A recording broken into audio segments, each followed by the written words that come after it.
तिहार। रंग डार के तिहार आगे साल में एक बार, रंग डार के तिहार आगे साल में एक बार।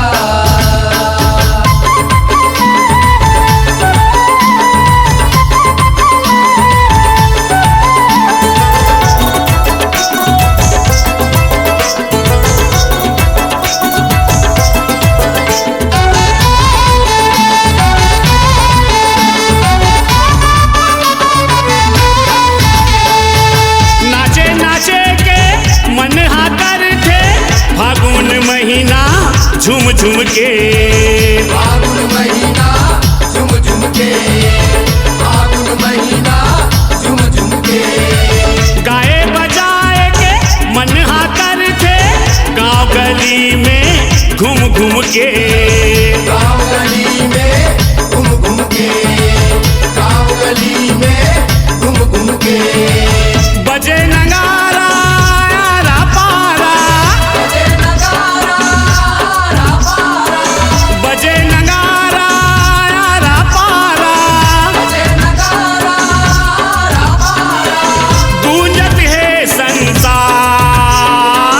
गूंजत है संसार। रंग डार के तिहार आगे साल में एक बार, रंग डार के तिहार आगे साल में एक बार।